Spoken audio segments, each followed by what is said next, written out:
Oke, baik. Assalamualaikum warahmatullahi wabarakatuh. Kembali lagi dengan saya, Silma Amira, dengan 3 digit NIM terakhir 016 dari kelas 2024C. Nah, kali ini kita lagi-lagi membahas geometri transformasi. Namun, sekarang membahas tentang bab translasi. Oke.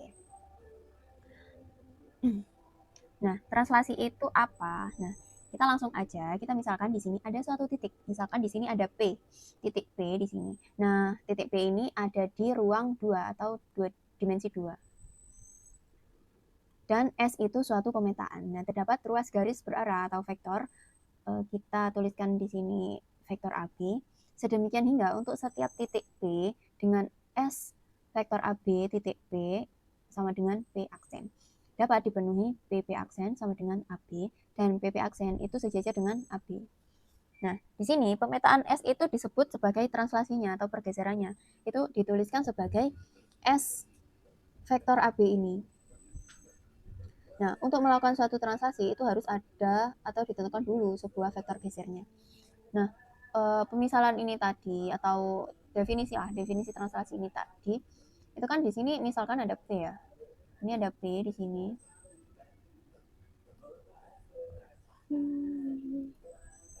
Misalkan ada P kan di sini. Nah, S itu suatu pemetaan. Terdapat ruas garis yang berarah. Ini kan. A, B.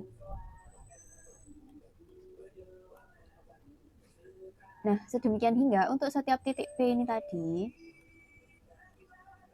itu setiap titik P dengan pemetaan dari vektor AB pada P itu nanti sama dengan P aksennya. Jadi terpenuhi PP aksen itu akan sama dengan vektor AB ini dan PP aksen itu sejajar dengan AB-nya.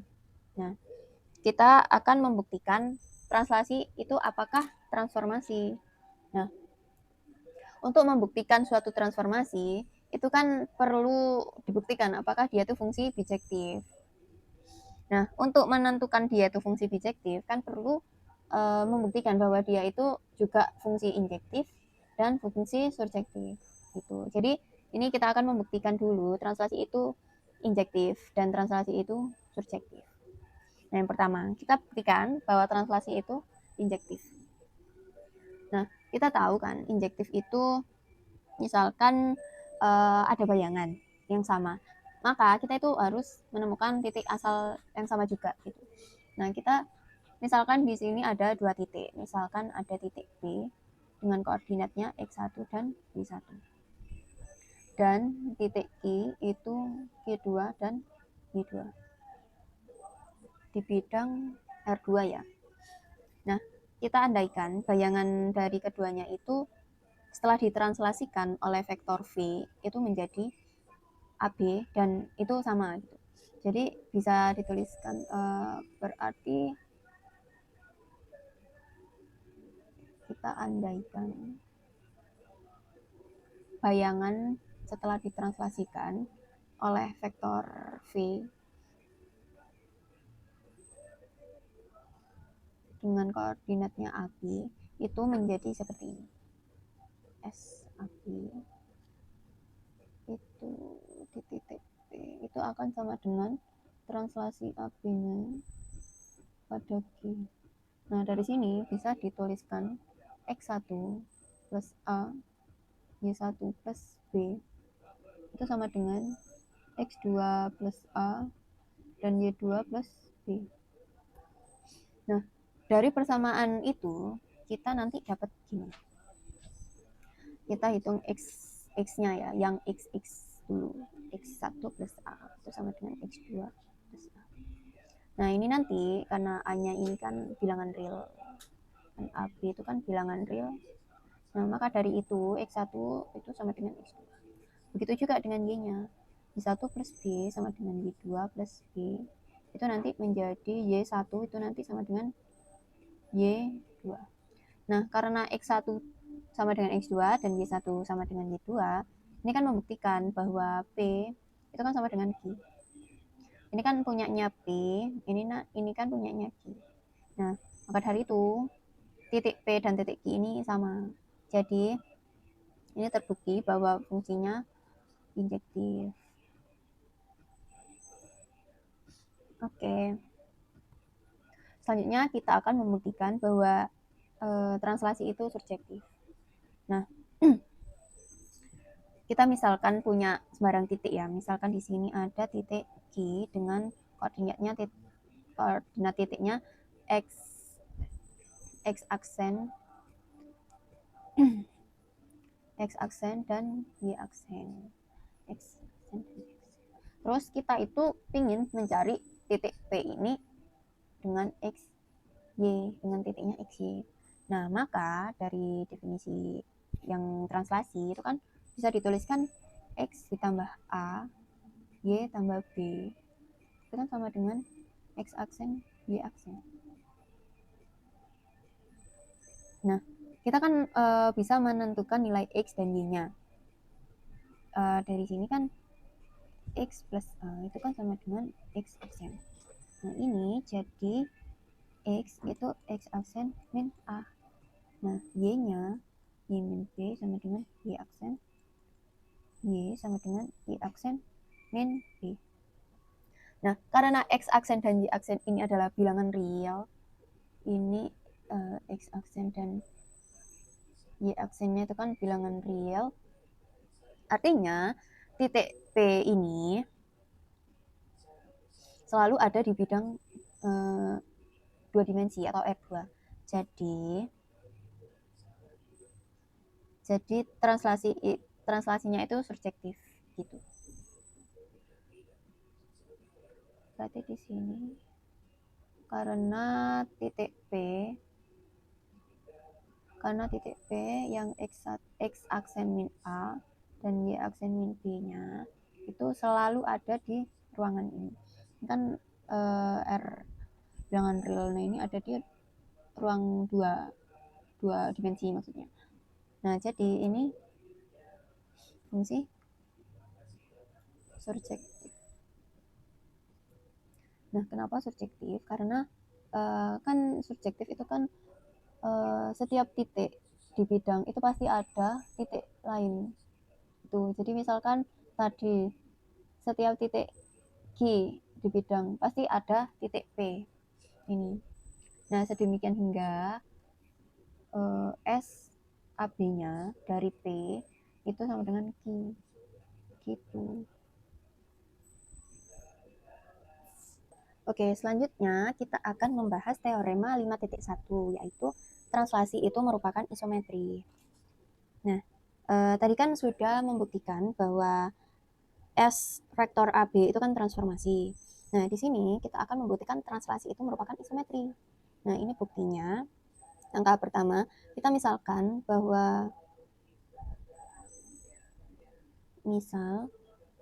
S AB-nya memetakan P ke P aksen. Jadi memetakan P ke P aksen. Dan Q itu ke Q aksen. Nah, gimana?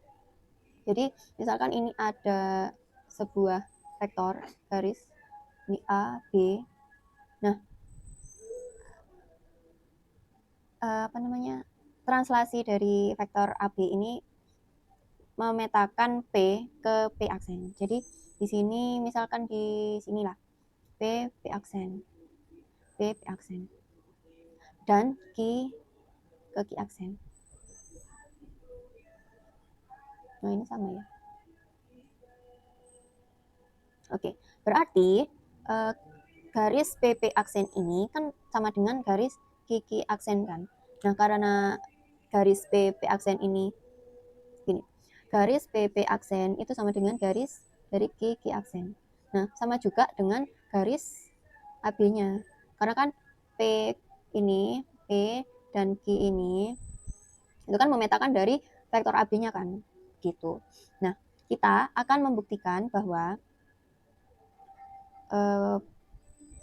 gimana ya? Sini deh. Akan dibuktikan P aksen Q aksen itu sama dengan PQ. Nah, gimana caranya? Oke, kita ambil kejadian yang pertama deh. Kita saat P-nya itu mana sih ini? Kejadian pertama, saat P aksen dan Q itu tidak segaris. Nah, kita bersihkan dulu deh ininya deh. Nah, saya tadi nah terus deh berusaha. Oke, kita ambil kejadian yang pertama saat P aksen Q itu tidak segaris. Nah, langkah yang pertama kita dari garis-garis yang tadi ya, kita gambar lagi di sini. Ini garis AB, di sini garis PG, PP aksen, di sini garis Q dan Q aksen. Oke.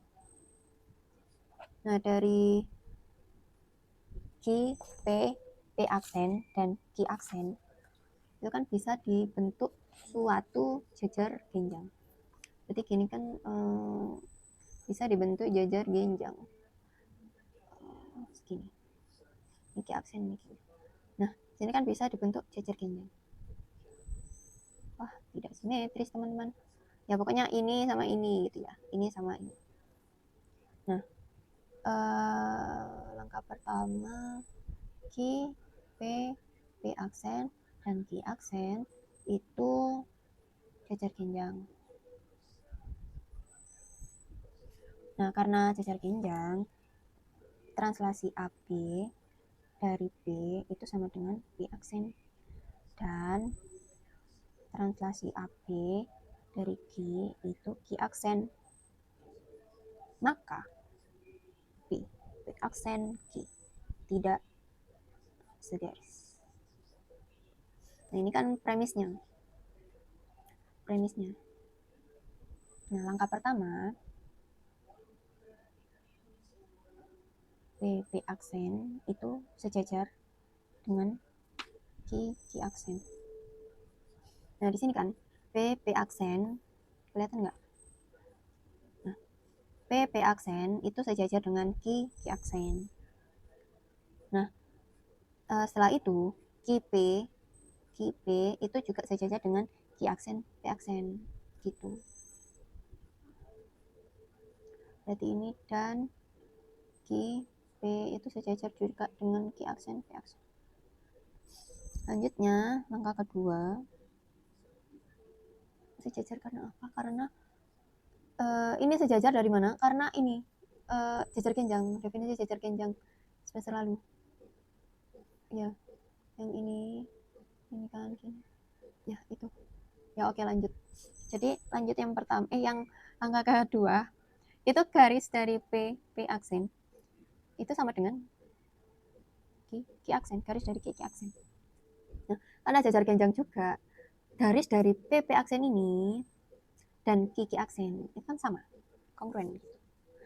Setelah itu P dan Q, garis dari PQ ini kan ada garis bantu ini, itu sama dengan atau kongruen dengan P dan Q aksen ini, begitu. Dan garis dari QP itu sama dengan atau kongruen dengan garis dari QP aksen. Ini juga dari jejer genjang tadi, langkah 1, juga langkah 1, begitu. Kan isometri ini kan mempertahankan jarak gitu. Jadi ini sama ini kan sama, cuman ini agak digeser ke depan atau ke samping, itu nanti jadinya jejer genjang begitu. Oke, lanjut. Oke, lanjut. Kita ke kasus kedua, yaitu saat P aksen dan Q-nya itu segaris. Jadi, tadi kan ada vektor AB. Nah, kita kasusnya itu garis titik P aksen Q otomatis dengan Q-nya itu segaris. Ini kan segaris. Nah, kita tulis premisnya dulu deh. Q aksen itu terletak sama kan Q aksen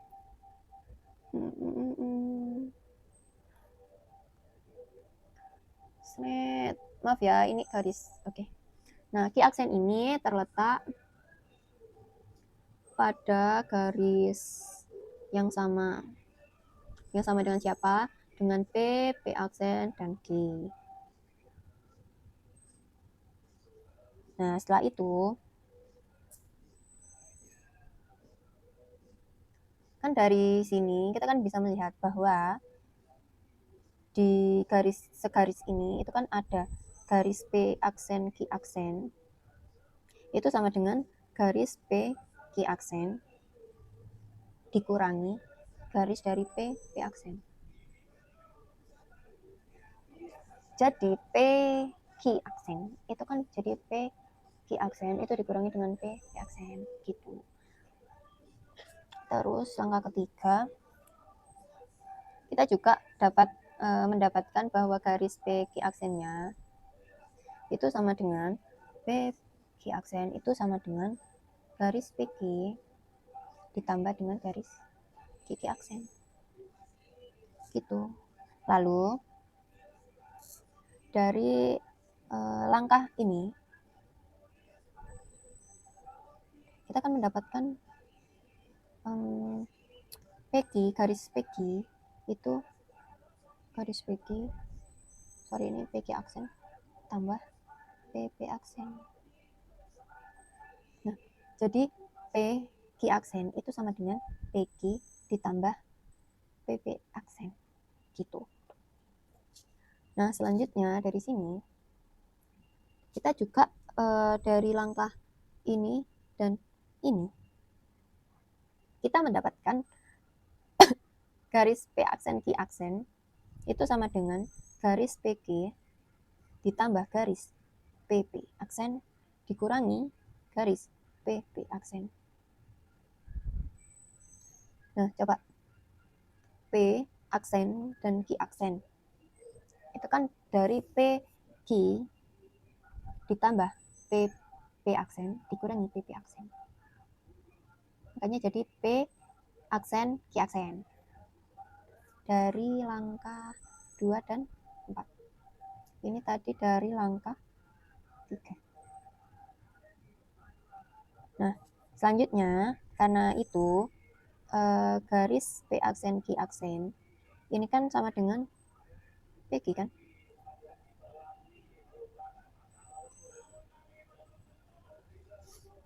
Nah, terbuktikan bahwa translasi AB itu kan isometri. Nah, karena isometri itu kan juga kolineasi, maka dengan bukti ini dan ini dapat disimpulkan bahwa translasi itu merupakan, kesimpulannya, translasi itu merupakan kolineasi.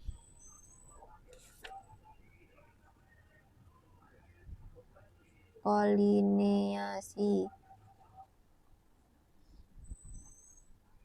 Nah, dari yang sebelumnya ini, bukti yang apa sih namanya tadi? Kejadian yang pertama, itu kan sejajar kan? Sehingga dapat disimpulkan bahwa translasi itu mempertahankan arah garis. Gitu.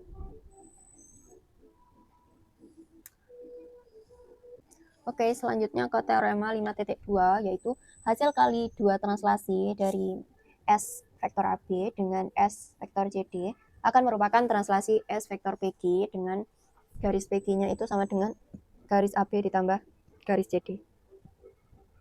Nah, gimana?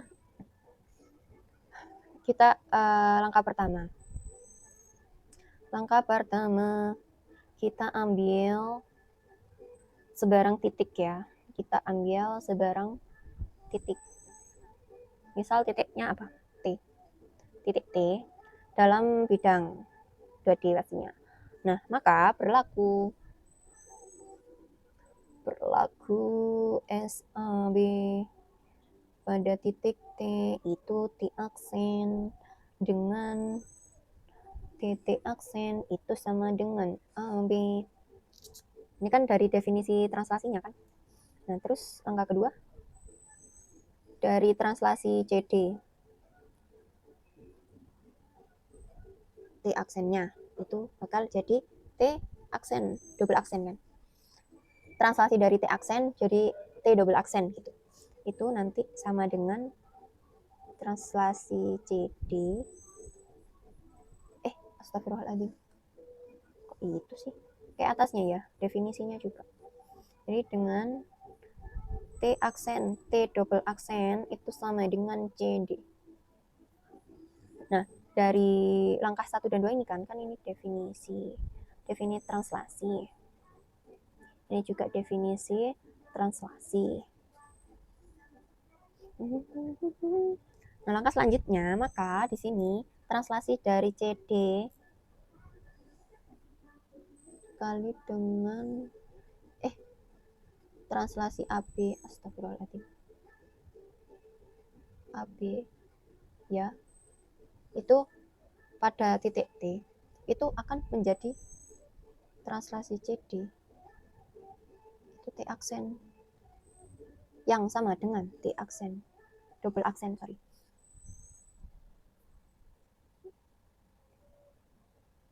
Jadi kan translasi dari CD itu tadi kan T double aksen.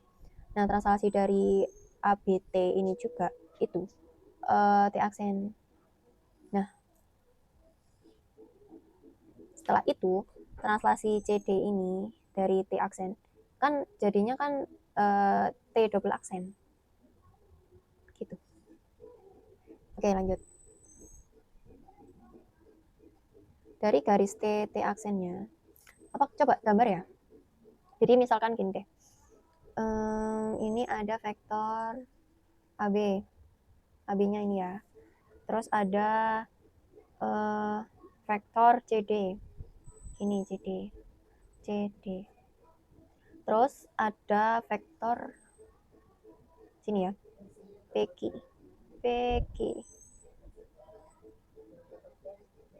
Nah, dengan PQ itu kan bisa dari AB plus CD katanya kan.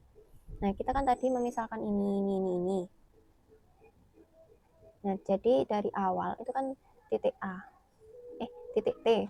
Titik T itu jadi T aksen yang mentranslasikan AB. Jadi kan begini.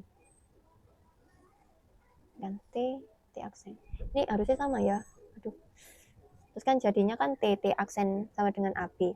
Lalu kita translasikan si CD ini. Jadi dari T aksen. Jadi miring. T double aksen. Nah, selanjutnya dari translasi CD ini tadi, ini kan translasinya CD. SAB. Sorry. Ini SCD. Nah, dari SCD dikali SAB dari T. Ini kan dari T. Nah, ini ditransformasikan dari PQ-nya.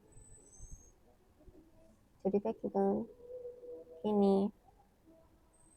Nah, setelah itu garis dari T double aksen ini itu kan menjadi garis T aksen itu ditambah dengan T aksen T double aksen.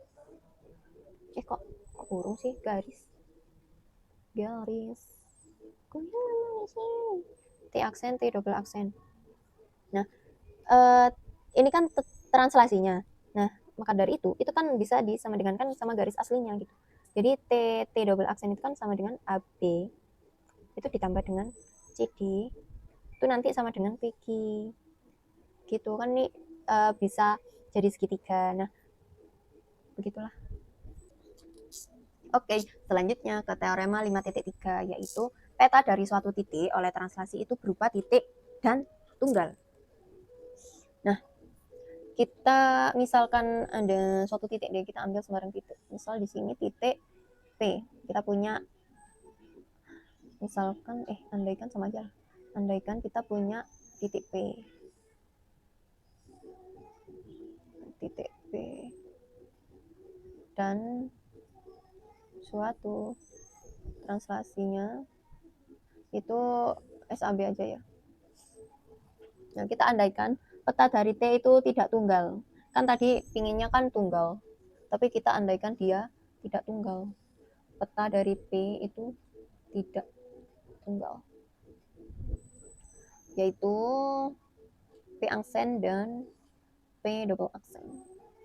Kita andaikan ini ya. Terus habis itu dari definisi translasi kan translasi dari AB titik P itu kan P aksen dengan P aksennya itu sama dengan garis AB. Nah, itu. Terus dan PP aksen itu sejajar dengan garis AB itu sesuai dengan definisi apa? Translasi. Terus dari definisi translasi lagi, kan tadi kita misalkan dua, ini titik ke satu, ini titik kedua. Berarti translasi AB dari P itu P double aksen dengan P double aksen itu sama dengan AB juga. Dan P double aksen itu sejajar dengan garis AB. Kan juga definisi translasi kan tadi. Nah, akibatnya kan terjadi apa ya? Rimpit kan? P aksen dan P double aksen kan harusnya sama gitu kan. Nah, karena P aksen dan P double aksen itu sama, harusnya ini kan sama aja, garis yang sama aja. Jadi peta dari suatu titik oleh translasi itu berupa titik dan tunggal gitu. Bukan garis. Ya berupa titik dan tunggal. Jadi pengandaian salah.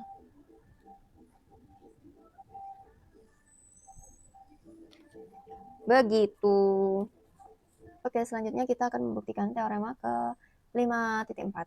Jika S1 dan S2 itu suatu translasi, maka untuk setiap titik A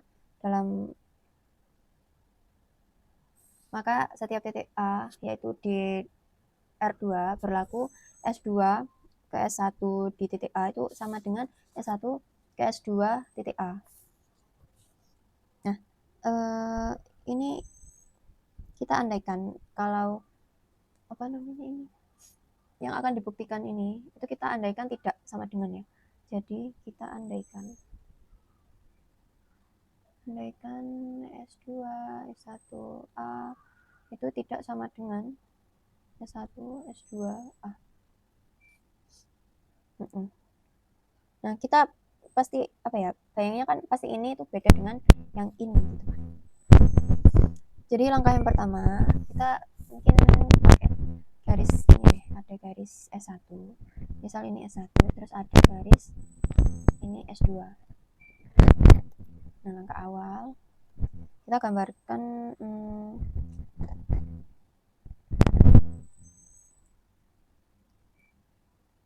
dari titik A, kita ambil titik A-nya dari sini deh. Dari titik A. Kita geser sejauh S2. S2 kan sejauh ini, seret gitu kan. Misalkan dari titik A kita geser sejauh S2. Misalkan ini sama ya, sama kayak S2. Kan S2. Nah, ini misalkan ada di titik B. Nah, lalu dari titik B ini kita geser sejauh S1. S1 kan ke atas samping kanan gitu ya. Kita coba S. Ini kan S1. Misalkan ini jadi C1. Nah, ini kan prosesnya ini kan dari astagfirullahaladzim. S2 itu ke S1 dari titik A. Itu menjadi C1. Lalu setelah itu kita buat lagi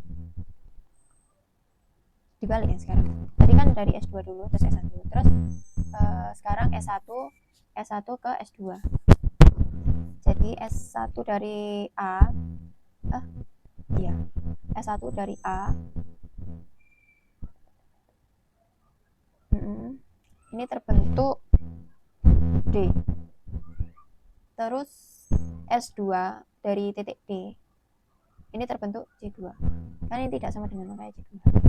Nah, ini bisa dituliskan jadi S1 S2 dari A itu sama dengan C2 gitu. Terus dari sini kan kita bisa lihat ada jajar genjang.